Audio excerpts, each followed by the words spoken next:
everyone, so just a quick message. It is 12:30 UK time in the midnight basically. So yes, I've got my hoodie on. I'm actually quite exhausted. But I guess now we see my February predictions, which I did, I think, before February commenced or as February started. I think it was before. I said look out for the 27th. There's something big on the 27th and it's a bit shocking. It's not like, oh, I don't know, Hunky Punky walks through the door. It's like, I didn't say boom boom, but like it's tense energy and stuff. And the US is jointly attacked Iran.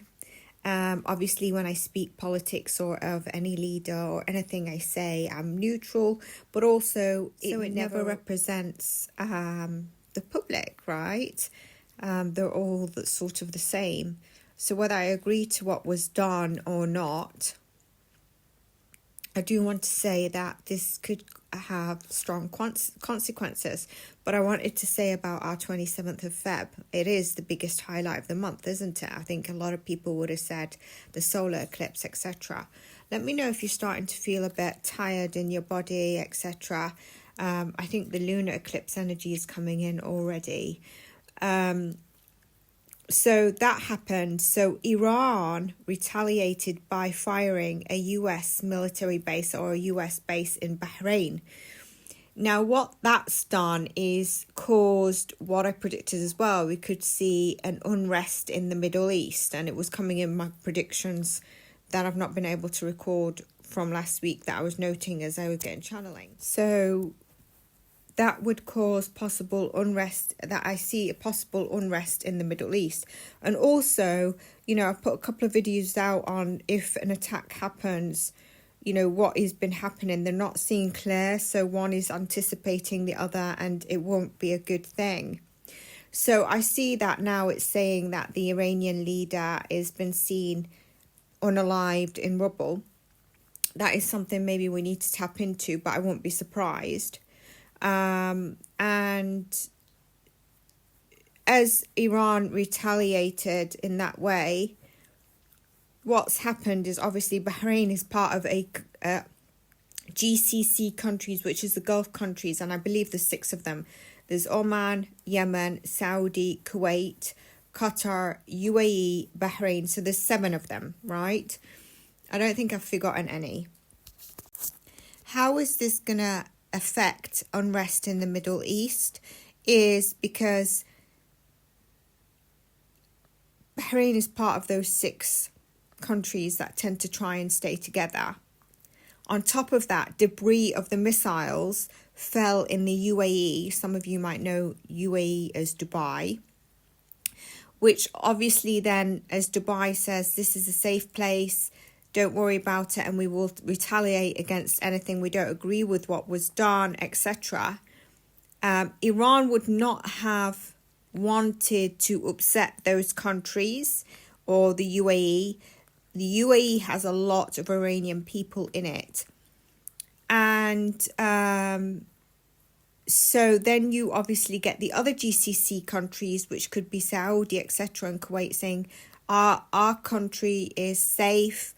And we stand with, for example, the UAE, and we don't agree with what was done, which means then you've got Middle Eastern countries that are potentially against Iran, and Iran's retaliated in the minor way that it can by hitting a US base in a country nearby. But all this, because of what happened, could trigger a massive unrest. And obviously, I don't know how the people of is going to take this, their leader doing that. There was another point. I also wanted to mention Iran has different religions, but the domination of the religion, one of the religions, is Muslims, I believe. And in Islam, there's 2 different Muslims. There's the Shia and there's the Sunni Muslims. And the Shia are more strict and they have different things. I mean, like, they have certain dates that they will do certain things that the Sunni Muslims won't do. The Sunni Muslims took their beliefs from the Prophet Muhammad in what we say, or they say as Sunnah, right?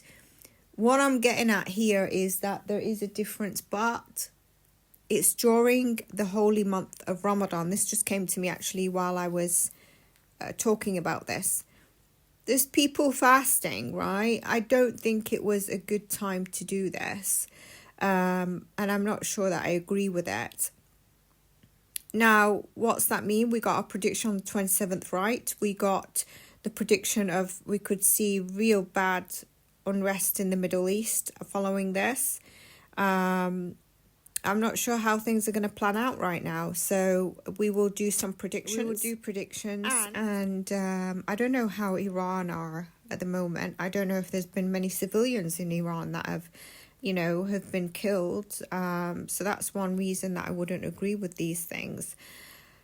But politics is politics. And on a separate note, the Nancy Jeffrey case. So there's high energy that they could find her between now and the 3rd of March.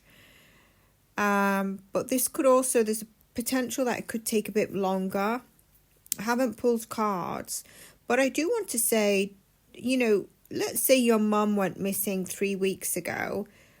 You probably think she's passed because the likelihood of this whole scenario. But you've got no flipping clue where she is.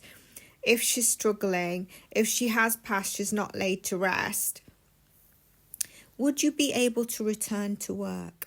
Would you be able to return to work? Now, members, please bear with me because I have had to close a chapter and move and stuff. So a lot of things has been going on, but I do have content coming out for everyone. And the other one is anyone watching the trial of the Apache school shooting with pew-pewing with the kids called Colt, and I think his father's called Colin. His father's on trial. I'm actually looking at watching the father's statement, and the mother, I think the father's up because he bought him the gun. But to be honest, the mother's not been really a mother either. It's really sad because I don't know if the parents are seeing how they're affecting their children, but is anyone watching that trial? Let me know in the comments.